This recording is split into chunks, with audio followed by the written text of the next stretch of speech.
Hello, hello, ladies and gentlemen. This is your girl Mitzi, and this is Mitzi. Let's think about it. Today, we are thinking about the inner demon crusher. Yes, that is a thinker, and that is something we need to think about.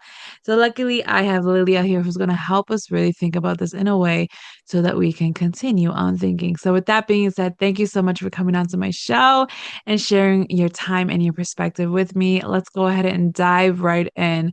The inner demon crusher. What does that make you think about? Oh, yeah. So my brand name is called the Inner Demon Crusher because, we all have inner demons. Those are the Mhm. monsters of our minds, those self-defeating thoughts, those things that we think about that are damaging, damaging thought cycles or habits as well. Those habits that you want to break, but that are hard to break.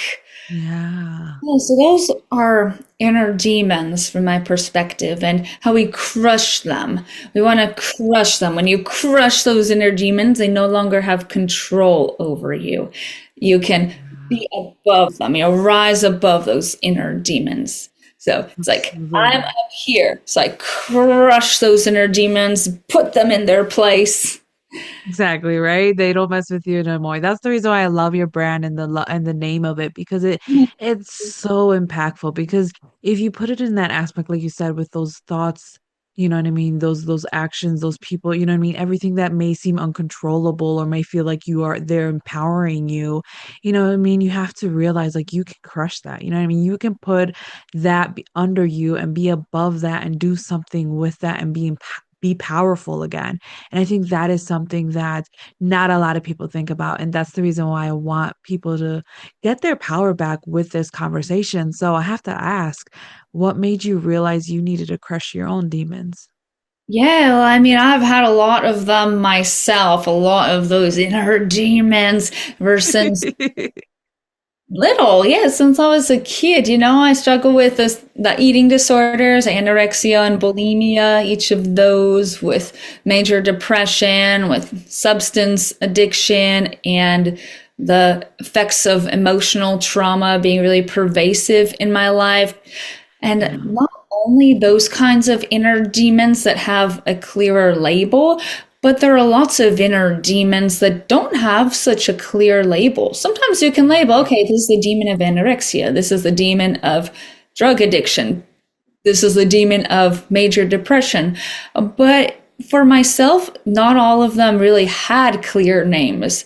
Like one of the inner demons that I wrestled with a lot was that overall you don't have any worth until you accomplish something that makes you prove Yeah. worth here on earth. And that gets really sticky because it's very subjective what one person considers a worthwhile accomplishment, another one might not. So it's really setting yourself up to lose. It's a lose-lose situation where you think that your soul doesn't inherently have value and you need to accomplish something to give yourself value because, well, eventually you're going to talk to a person who does not value that thing that you just accomplished. So then what do you do? Do I pay attention to that? Do I try to one up myself? Do I try to do something else? So that can create a lot of confusion, a lot of wasted time and energy Yeah. in life. So I'd say that the most important inner demon that I ever crushed was that one, the lack of inherent self-worth in my soul demon, because Yeah. think about it, that's the root cause of most of the others. Exactly. I love that. Oh my goodness, I love that. I'm so glad that you said it because oh, nobody talks about that. You know what I mean? Because when we are trying to find our place in this world, it's easy for those people who have very obvious talents like singing or, you know what I mean, playing an instrument or good at math or science. You know what I mean? Those individuals, they find their place and they feel worthy. They feel like they have a purpose right away and it's clear. But for the other people who don't have those type of talents, or it's not just so obvious, you know what I mean, what our talents are, we go through that what is my place? What is my worth? What am I even really contributing? Why am I even here? And then you start to doubt yourself in so many ways. And I love how you said this, because so many people have this internal problem, you know what I mean, where we have this little like, oh, this little thing in on our shoulders, like a little butler in our mind, just telling us all the things that we are not worthy of. And how you said it branches off to other areas. It does. Other different areas in our lives that we don't even realize, because then we start to put ourselves in situations that aren't comfortable for ourselves, that we never would want to put ourselves in. And it's like, it's frustrating. Anyways, I'm going off on a tangent. But I do love the fact that it's something that resonated with you, because you know what I mean, you knew you needed this change. You knew that this wasn't your real truth. You know what I mean? So how do you go about it on your daily life to like remind yourself that this is how do you like keep the demons down? Yeah, it was very ironic. You know what's ironic is that actually, since I was little, I did have some pretty clear cut talents. I did sports, especially gymnastics, dance, and then music. But even with that, I felt like it was still hard to find my place in this world. The reason is because it's still very subjective. So, for example, I'm a professional musician, but music is still very, very broad. And what would happen is that often I would write music that I like, but I wasn't having such an easy time monetizing or building an audience with it. So then there becomes this dilemma of like, okay, well, do I stick with what's meaningful to me? Or do I stick with what is meaningful to my niche audience who does like what I do? Or do I try to make something more, quote, commercial? That's a big Yeah. dilemma in the music space. This idea of being commercial versus being artistic versus being intellectual about your work. So then I would seek out to try to make music that is more commercial, but I don't really identify with it. So it's even hard for me to, well, they call it selling out in the music business. They call it selling out, something that is more commercial, even though you Yeah. like it. Like for me, I had a hard time even being able to think of how I would quote unquote sell out, because Yeah. that is just so far from me that if I try to do it, I'm like 100% faking. But then again, if I just stick with making music that I like right away, just for myself, I have had a hard time monetizing on it. So that was a lot of dilemmas and issues with that. But, they've become a lot better ever since I found partners to work with. So Yeah. band. I'm in a metal band called Carcaza. I also do acoustic music, worship music, and also gothic piano and vocal music. So I do a few different kinds of music these days. But it's been very helpful to partner with someone who has a different perspective on music than myself, because we can bounce ideas off of each other. So we can put our heads together to come up with something that is artistic and creative enough to be interesting for me, yet at the same time is still not too complicated for more massive audiences to understand. Because I Yeah. myself tend to get very complex with what I do, whereas my partner, Bruno is his name, he tends to be a lot more simplified in what he does. His tastes are more simple, whereas my tastes are more complex. So putting our heads together and coming to a middle ground has been very helpful. So Yeah. and that's been also very essential to me crushing these inner demons, because it just showed me how everything is subjective, and also that it's not always a black and white, either or, this or that you can Yeah. come to these middle grounds. And I feel like most inner demons that we struggle with do have to do in some extent with extremes and exaggeration, something being out of balance.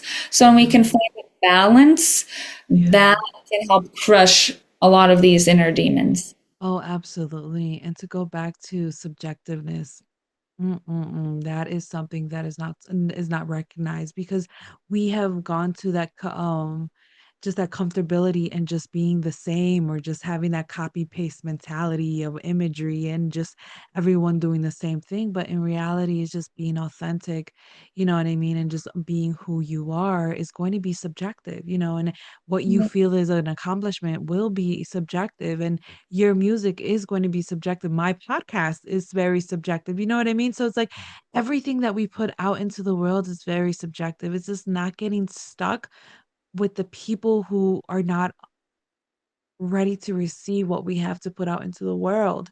You know what I mean? Because a lot of the times artists like yourself and myself who creates beautiful beautiful masterpieces, you know what I mean, that we can relate to, that we can understand and resonate with our hearts with, and we publish it out into the world and we put it out into the world and people don't resonate with it and they don't understand. It's like we have to remember it's okay. You know what I mean? Like it's okay if they don't understand because it's not for them at this time. You know what I mean? Artists, we publish for the generations that come after us because they're ready for it. You know what I mean? We're always above our time because we see world in a different way. You know what I mean? You put out music in a different way. You know what I mean? You put your heart out in a different I write in a different way. You know what I mean? I think in a different way. Whereas like when we put this out into the world, I we can't be mad at the people who don't understand and who can't appreciate what we're doing.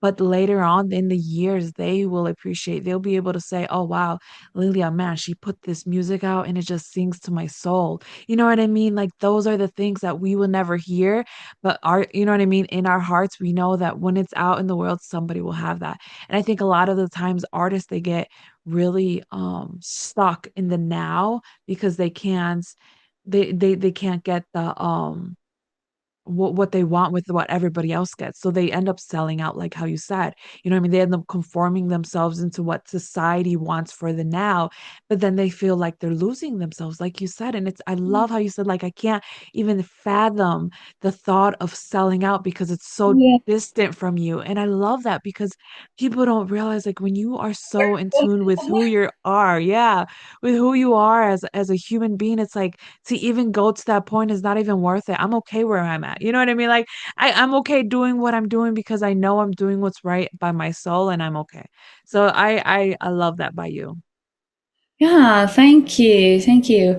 It's also been, I think that there's a lot of struggle that we have with our inner demons, that there are social stigmas around them. So, for example, I've noticed that most inner demons that I've struggled with have to do with something being out of balance. Mm. Whereas a lot of society would just label it stupidity, like, oh, if you abuse substances, drugs, that means you're stupid. Or if you're depressed, that means you're just weak minded and stupid. Like I've had people say, like, oh, only stupid people are depressed, or only really weak minded people feel that emotion of depression. And by the way, depression, as in major depressive disorder, isn't an emotion. It is more of a brain chemical imbalance. So there is no level of intelligence related to that. Like Absolutely. no level of intelligence can stop your brain chemistry from getting off balance in that way. And some people are more genetically predisposed than others. And it's not a matter of intelligence or stupidity. It's just a way that your brain is structured. Exactly. And people are they think so much on a surface level that sometimes they don't allow themselves to see past the possibilities of reasons why somebody's acting out in a certain way.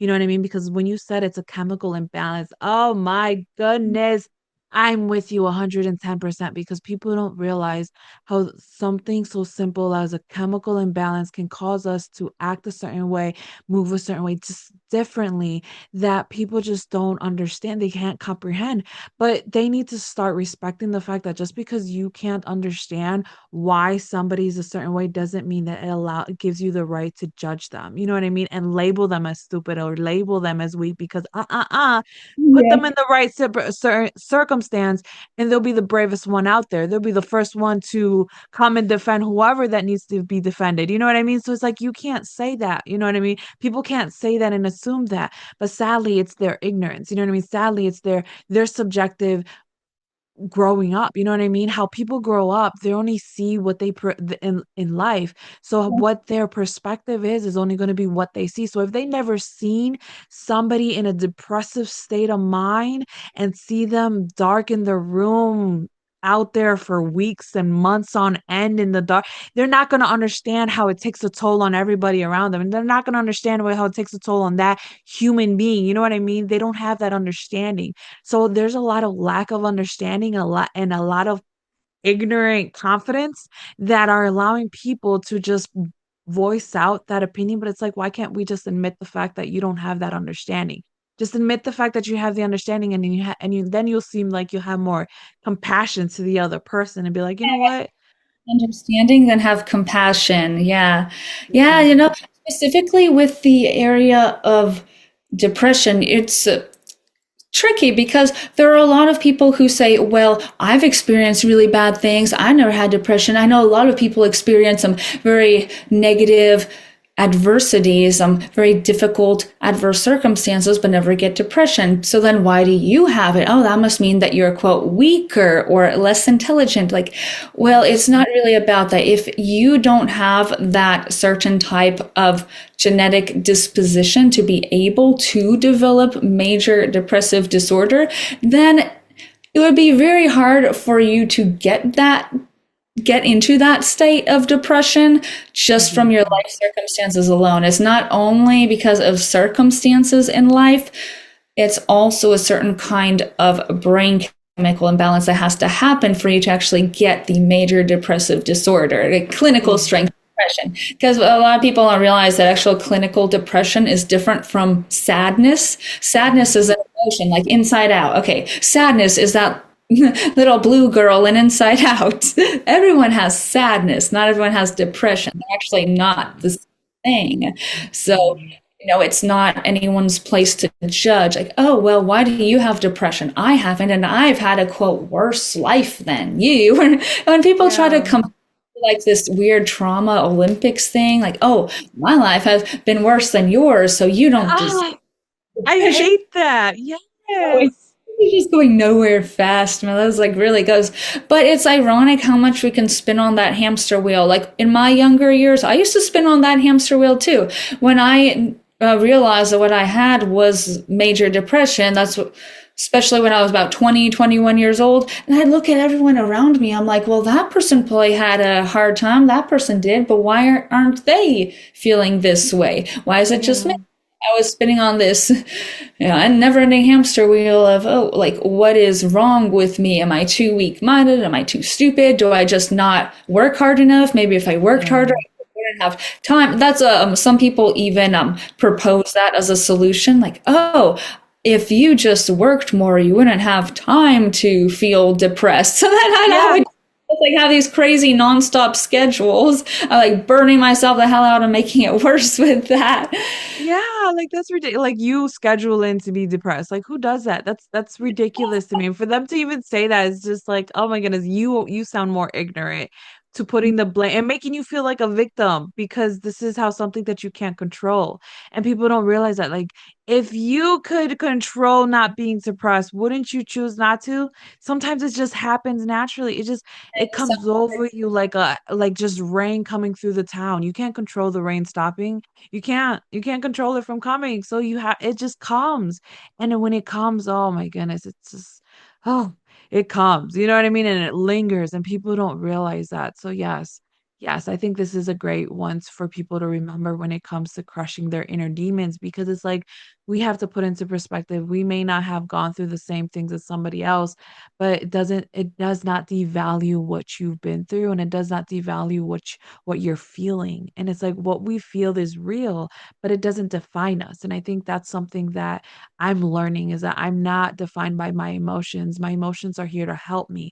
And it's like when I'm learning this, I'm trying to remember how my emotions are helping me, and emotions helps you with boundaries. You know what I mean? Helps you set boundaries. It helps you step an understanding within yourself. And it's like when we take the time to learn ourselves versus stuffing ourselves with more shit that we don't need to, you know what I mean? Then we can actually be like at peace in a different way where it's just like, wow, I'm actually crushing it.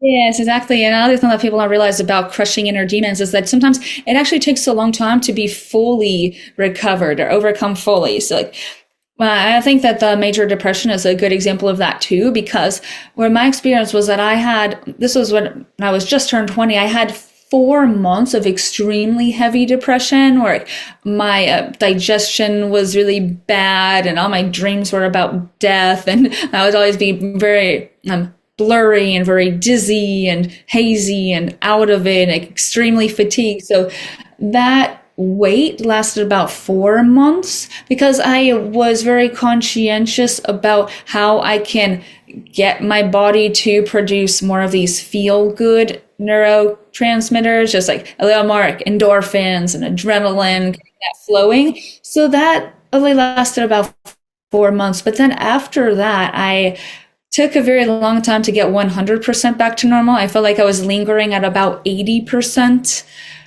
for years, like 6 years or so. I felt like I was just lingering. Not even longer. It was like, yeah, I think it wasn't until I was 28 years old where I really felt like I was back to normal. Like how I like I've restored my energy levels and my physical and mental function to the way they were before this major depressive episode happened.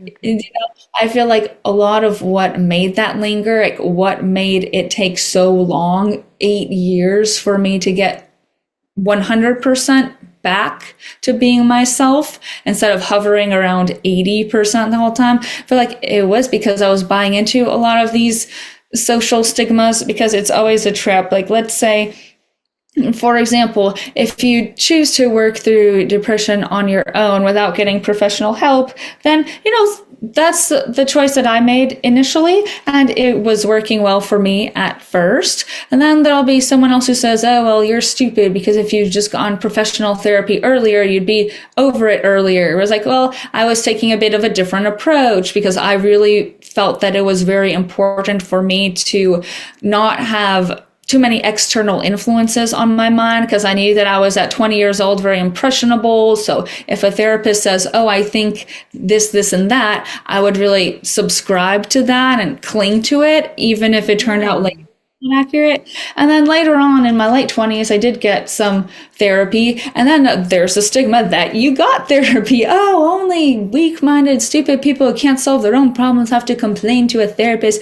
Oh, it's just because you're all lonely and have to pay someone to pretend to be your friend because you don't have real friends and because no one likes you. It's like a lose-lose situation, right? Whether you It get really is. someone's got some shit to say about that. That is 100% based on ignorance, It anyone is. and should be free to make the decision for themselves Exactly. as far as how to recover from something adversive like that. But it's just ironic how no matter what you do, there's always some But shitty stick.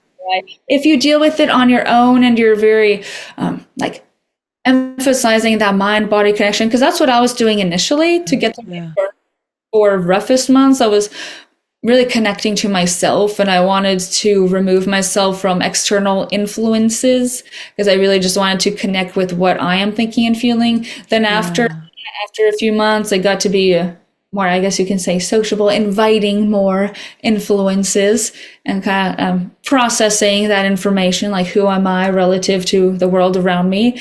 Then Yeah. older, I was just studying more the technicalities of psychology and decided to get a bit of professional counseling, in an amount that was right for me. And like the whole time, there's always somebody saying something about it. Either, oh, you should have gotten more therapy, or you should have gotten less, or the fact that you're depressed in the first place shows you're weaker and dumber than the average. Yeah. Like, if you say that, you make yourself sound ignorant. Yo, that is the realest thing that people really need to remember is that no matter what you do, it's going to be a double-edged sword. You're either going to stab yourself or you're going to stab somebody else because the fact that you're doing it, it hurts them. Because, you know what I mean? Like parents, oh, you're getting therapy because I'm such a bad mother. I'm such a bad parent. But it's like, no, it's not about you. It's about me. You know what I mean? So it's just like, no matter what, we are always going to make somebody upset. And it's like we have to choose, who are we going to make somebody who's going to be upset, me or them? I have to live with me. I have to be with me 24/7 of the day. I'm going to Mhm. choose my happiness over anybody else's happiness. And the day that I decided that, whew, I made so many people, I'm still making people mad. People are still mad at me. And it's like, I don't care anymore. Like, I've learned to not care. And it's like, I've learned to detach myself from people and to detach myself from words. Words are the things that linger. You know what I mean? Because words can replay people. You can forget faces. People, you can forget their tone, the voice, and how it rings in your ear. You know what I mean? You can forget all of those things. But words, oh, that can live rent free in your mind because you know what I mean? It can play at any given moment and then it can turn into your tone, into your voice. So it's like we have to remember the words that we allow and not allow that. And so for you to say that this is the route, I think you did it beautifully. Honest to goodness, I do because I've done it the same way. I did my own and I haven't done the therapy yet because of my life situation, but I'm doing it in my own way of my where I'm still getting that healing Yes. process that, you know what I mean, that journey. And for all of those people that are around you that are so negative and toxic, girl, you need to separate yourself from whoever keeps on talking to you like that because they are not good for you because that is not how you need to be because you are doing the right things. And at the end of the day, that is another type of demon. You know what I mean? The demons that are outside of you. And people don't realize that like there's a lot of demons inside of us, but there's a lot of demons outside of us that try to attack us from the outside because they know it no longer can attack us from the inside. And that's where it becomes tricky is recognizing when to identify from the outside when I'm being attacked because we can take criticism be like yes this is good for me this I need this you know what I mean because it's an outside in but then we also have to know when it's not constructive criticism and when it's actually there to hurt us. You know, it's having that discernment, you know, and I think that's one thing I'm also working on as well is having that discernment. And it sucks because Lilia, I could feel like we could keep talking about this down a rabbit hole, but time is catching up to us and I'm so sad. So I have to ask you, what can be some lasting words of wisdom that you can leave us off with to keep on thinking? Oh, okay. Well, my slogan is crush inner demons, live in freedom, because that is the ultimate freedom is to not be controlled by negative forces inside yourself. Yeah. Yeah, I like that. I like that you got to get that inner freedom. You know what I mean? It just kind of wraps up the whole entire thing. That's beautiful. See? And ladies, go ahead. When you feel like you're battling against yourself, your brain will basically do what's called confirmation bias. It'll find reasons to be more upset in your environment. So if you feel like you're not fully free inside of yourself, your brain will find evidence in the outside world that I'm being oppressed by this and this and this and that. It'll perceive everything as far more oppressive and threatening and dangerous than it probably is Yeah. objectively. So that's very important because the way that we feel inside colors our perspective of how we view our outside too. Absolutely. See? Oh my goodness, beautiful. That is great to leave us off with to keep on thinking. Goodness gracious, ladies and gentlemen, if you guys want to know more about her, because how could you not with this conversation? Am I right? How could you not? If you guys want to know more about her, please check her out on my website. I have her lovely photo there. Just boop, click right under, gain access to all of the goodness that she has to offer with her website so that you can continue unthinking. So with that being said, bye.